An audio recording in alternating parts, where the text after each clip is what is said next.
Τη χρονιά που έδινα εγώ πανελλαδικές ιστορία, είχα μια συμμαθήτρια που λεγόταν Κωνσταντίνα. Βγαίνω τώρα από την εξέταση και ακούω την Κωνσταντίνα να μιλάει στο τηλέφωνο. Έλα, μαμά, έπεσε για το Εθνικό Κομιτάτο. Ρε εσύ, μαμά, εκεί που λέει ανάπτυξη του κοινοβουλευτισμού. Εγώ έγραψα πολιτική ανάπτυξη. Σωστό, δεν θα μου το πάρουν. Όχι. Εσύ, αντί για ανάπτυξη του κοινοβουλευτισμού, έγραψες πολιτική ανάπτυξη, γιατί όταν ακούς πολιτική, σκέφτεσαι αυτό εδώ. Θέλεις να δεις με ποιους άλλους ακόμα σημειώθηκε πολιτική ανάπτυξη? Με αυτόν και με αυτόν και με αυτόν και με αυτόν και με αυτόν εδώ. Είχαμε κανένα κοινοβούλιο με όλους αυτούς εδώ? Κύριε, στις εξετάσεις θα θέλουν παπαγαλία. Δεν σε αφήνουν να γράψεις την απάντηση με δικά σου λόγια. Είσαι σίγουρος ότι μπορείς να πεις με δικά σου λόγια τι είναι το κοχρεολύσιο, αναθεωρητική βουλή, πολιτιακό ζήτημα, σοσιαλδημοκρατία? Έλα ρε, όχι. Αφού το βιβλίο πίσω έχει γλωσσάρι. Ναι, μωρέ, σωστά. Έχει το βιβλίο γλωσσάρι από πίσω. Η σοσιαλδημοκρατία είναι κομματική τάση η οποία συνδυάζει ιδεολογικά τις αρχές του σοσιαλισμού με εκείνες της δημοκρατίας. Τώρα μάλιστα, αν θέλουμε να τα βγάλουμε πέρα με την παπαγαλία, πρέπει να δώσουμε λίγη προσοχή στα δύσκολα λόγια. Αν προσέξεις λίγο όλα αυτά τα οποία μαθαίνεις παπαγαλία, στην πραγματικότητα υπακούν σε μια πολύ απλή λογική. Ας ξεκινήσουμε από το κεφάλαιο της οικονομίας. Τα αίτια για την κατάντια μας ήταν ο μικρός πληθυσμός, η περιορισμένη αγοραστική δυνατότητα ή η απουσία παραγωγικών μονάδων. Η Ελλάδα του 19ου αιώνα ήταν μια χώρα με λίγους και φτωχομπλέδες κατοίκους, τελείως ανίκανη να παραγάγει κάτι μεγαλύτερο από μια σταφίδα. Περίπου όπως είναι σήμερα η Θεσσαλονίκη, μόνο που εμείς τη σταφίδα την έχουμε βάλει σε κουλούρι. Ό,τι έχει να κάνει με λεφτά χρειάζεται δύο πράγματα. Κάποιον που αγοράζει, κάποιον που πουλάει. Το πουλάει είναι όλο εδώ. Το αγοράζει είναι άνθρωποι επί πορτοφόλια. Οι άνθρωποι είναι εδώ, τα πορτοφόλια είναι εδώ. Μια χώρα γεμάτη από χωριουδάκια που παράγουν μόνο ζαρζαβατικά. Και τι χρειάζεται οπωσδήποτε μια τέτοια χώρα? Για να δούμε λίγο γιατί ο σιδηρόδρομος ήταν μια μαλακία και μισή. Ο νεοδημοκράτης Χαρίλαος Τρικούπης είπε ότι για να γίνουμε κι εμείς Ευρώπη, πρέπει η Ελλάδα να γεμίσει με ράγες για να περνάνε τα τρένα, ώστε να συνδέονται μεταξύ τους οι απέραντες μεγαλοπόλεις μας.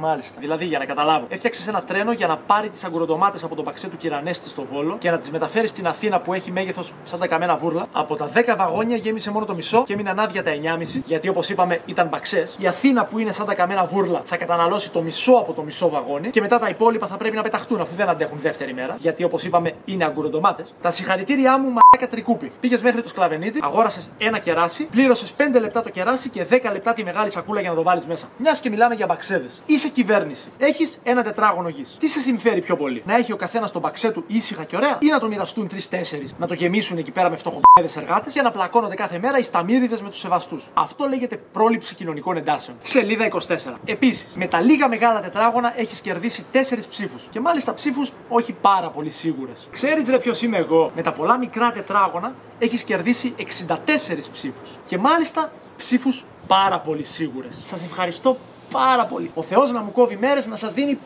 Αυτό είναι που λέει και πάλι η σελίδα 24, σύστημα πολιτικής προστασίας. Έχεις ένα φούρνο. Παράγεις κάθε μέρα 100 σταφιδοκούλουρα. Κάθε πρωί σε περιμένουν στην πόρτα 100 νοματέοι σαν τον Κυρανέστη για να σε πληρώσουν 1 ευρώ το σταφιδοκούλουρο. Κέρδος 100 ευρώ τη μέρα. Εσύ θες να βγάλεις 200 ευρώ την ημέρα. Αν όμως πας το κουλούρι στα 2 ευρώ, ο Κυρανέστης θα πάει στον άλλο φούρνο απέναντι. Τι κάνεις λοιπόν? Συνεννοείσαι με τον απέναντι φούρνο. Ένα πρωί αποφασίζετε και οι δύο να βγάλετε 50 σταφιδοκούλουρα αντί για 100. Οι μισοί πελάτες φεύγουν νηστικοί. Ξαφνικά το κουλούρι σπανίζει. Είναι σαν να λες στον Κυρανέστη ή θα πληρώσεις 2 ευρώ το κουλούρι, ή οι πιθανότητες είναι 50-50 ότι θα μείνεις νηστικός. Αυτό είναι που λέει στη σελίδα 43 τεχνητές ελλείψεις. Ο Κυρανέστης είναι τσαμπουκαλής. Θα πάρει, λέει, σουσάμι και σταφίδα από τα My Market και θα το φτιάξει το κουλούρι μόνος του. Τι μπορείς να κάνεις? Πας στο κράτος και λες: Κύριε κράτος, αυτό το σουσάμι από την Τουρκία που εισάγουμε πουλάει πολύ. Ο Τούρκος έμπορος βγάζει ένα σωρό λεφτά από το σουσάμι. Να το φορολογούμε πιο πολύ στα σύνορα. Έχει ο Τούρκος, θα τα δώσει. Ο κύριος κράτος το χάφτει το παραμύθι. Ζητάει το κράτος από τον Τούρκο έμπορο διπλάσια λεφτά για να περάσει το σουσάμι τα σύνορα. Ο Τούρκος έμπορος για να ξεχρεώσει πρέπει να το αφήσει σε διπλάσια τιμή στα My Market. Ο Κυρανέστης συχτηρίζει, αλλά έρχεται πίσω σε σένα και πληρώνει 2 ευρώ το κουλούρι. Αυτό είναι που λέει πάλι στη σελίδα 43 πιέσεις για επιβολή υψηλών δασμών.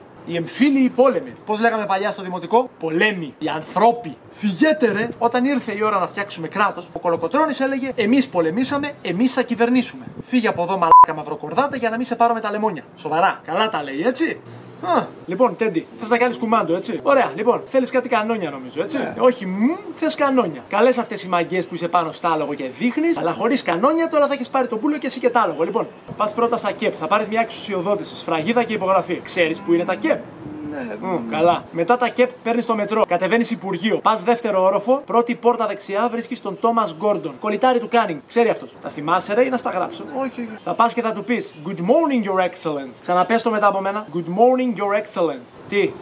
Δεν έχεις proficiency, Και τελικά καταλήγουμε σε αυτό που λέει στη σελίδα 62. Η ηγεσία της Επανάστασης ανήκει σε εκείνους που ξέρουν να κάνουν πολιτικούς χειρισμούς. Καταρχάς, κανένας δεν είναι τόσο μαλάκας να ονομάσει το κόμμα του αγγλικό, γαλλικό, ρωσικό. Θα μου πεις, εδώ το ονομάζουν κάπως έτσι. Άγγλους, Γάλλους και Ρώσους τους φώναζαν οι αντίπαλοι τους. Όπως αυτοί εδώ φωνάζουν Τούρκοι Ρουφιάνοι, Κοτόπουλα Μικράνη, και αυτοί εδώ απαντάνε Άρη Εβραίε, τον κ***ο σου γουστάρω. Αφού οι Άγγλοι φάγανε μία παπάρα στο Αμέρικα, βασικά ζούσανε από τις Ινδίες. Η καροτίδα των Άγγλων ήταν πάντα η Ανατολική Μεσόγειος. Ο νεοδημοκράτης ο Μαυροκορδάτος έλεγε να πάμε με τους Άγγλους. Θα μας υποστηρίξουν, λέει, για να κρατήσουν ζωντανή την καροτίδα τους. Ο Μεταξάς, ο χριστιανική αδελφό της, έλεγε να πάμε με τους Ρώσους. Θα μας υποστηρίξουν, λέει, για να κόψουν την καροτίδα των Άγγλων. Ο Κολέτης ο Χρυσαυγίτης έλεγε βασικά έξω οι ξένοι. Το πολύ πολύ λέει να πάμε με τους Γάλλους. Γιατί οι Γάλλοι στην τους η καροτίδα των Άγγλων θα μας αφήνουν ήσυχους. Τώρα θα μου πεις, όλα τα κόμματα της εποχής δεξιά είναι. Ρε φίλε, εθνικό αγώνα έκανες. Τι ήθελες? Κόμμα που να υποστηρίζει μείωση των δαπανών για στρατιωτικούς εξοπλισμούς, ή ήθελες κόμμα που να φωνάζει έξω οι νατοικές βάσεις από το Μεσολόγγι? Η αρχή της δεδηλωμένης. Είμαστε μια παρέα 20 ατόμων. Οι 15 από τους 20 ακούνε Σαμπάνι, Παντελίδη, Οικονομόπουλο. 2 τζαζίστες, 2 heavy metal και ένας που ακούει ρεμπέτικο. Ο μπαμπάς του ρεμπέτη λέει: Αγόρι μου, σου δίνω το κλειδί του αμαξιού. Εσύ οδηγάς, θα τους πας όπου θέλεις εσύ. Ξενέρα. Δεν είχε καμία σημασία αν είσαι πρώτο κόμμα ή τελευταίο. Αρκούσε να μπει στη Βουλή και με 3%. Μετά το ποιος θα γίνει κυβέρνηση ήταν στις κ***ες του βασιλιά. Φαντάσου να έχει αυτοδυναμία η Νέα Δημοκρατία και όλα τα υπουργεία να τα έχουν αυτοί εδώ. Εννοείται ότι δεν θα ψηφιστεί ποτέ ούτε ένας νόμος, αφού σε σχέση με τους υπουργούς όλοι οι βουλευτές ανήκουν σε άλλη παράταξη. Ο Τρικούπης αυτό που έκανε στην ουσία ήταν να δώσει το κλειδί του αυτοκινήτου σε κάποιον που ακούει Σαμπάνι, Παντελίδη, Οικονομόπουλο. Ξέρεις ποια είναι η διαφορά αριστερών παύλα κομμουνιστών και δεξιών παύλα εθνικιστών? Αν η γη είναι μία πίτα, ο εθνικιστής βλέπει την πίτα από ψηλά. Το κομμάτι του Χριστού, της Παναγίας, του σπιτιού, εδώ Ελλάδα, πάνω αριστερά Αλβανία, κέντρο δεξιά Τουρκία κτλ. Κέντρο δεξιά Τουρκία. Τι έχω πει πάλι, ρε μαλάκα? Ο κομμουνιστής βλέπει την πίτα από το πλάι. Δεν έχει καμία σημασία σε ποιο κομμάτι της πίτας βρίσκεσαι. Το γνωστό που λένε πατρίδα μου όλη η γη, κ***εται η Χρυσή Αυγή. Σημασία έχει ότι η πίτα αποτελείται από στρώματα. Παντεσπάνι, φύλλο, εργάτες, αστεί, πλουτοκρατία. Μ' αρέσει που η πλουτοκρατία είναι η άχνη ζάχαρη πάνω. Τυχαίο. Στα 1900 όλοι βλέπανε την πίτα από ψηλά. Ελληνοτουρκικός πόλεμος του 1897, Βαλκανική πόλεμη, πρώτος παγκόσμιος. Πού πας ρε φίλε Λεφτ να μιλήσεις για στρώματα? Γι' αυτό δεν είχαμε εργατικό κόμμα στην Ελλάδα. Σελίδα 46. Ο ένας λόγος είναι αυτός και ο άλλος φυσικά είναι ότι για να έχεις εργάτες πρέπει να διαθέτεις μια μονάδα παραγωγής μεγαλύτερη από τη γιαγιά Λένα και από τον παξέ του Κυρανέστη. Και αυτό το λέει η σελίδα 46. Η ύλη της ιστορίας κατεύθυνσης είναι ένα μικρό νησάκι. Κάτω από το μικρό νησάκι είναι κρυμμένο ένα τεράστιο παγόβουνο. Καθηγητής δεν είναι όποιος ξέρει μόνο το νησάκι. Κανένας δεν χρειάζεται καθηγητή που να του λέει ό,τι λέει και το βιβλίο. Κοιτάξτε να βρείτε έναν καθηγητή που να ξέρει το παγόβουνο, όχι το νησάκι. Να εξηγούμαστε, δεν είμαι εγώ αυτός. Η ιστορία δεν είναι η ειδικότητά μου. Καλό καλοκαίρι. Τα λέμε ξανά Σεπτέμβρη. Χαιρέτα μου τον Πλάτωνα.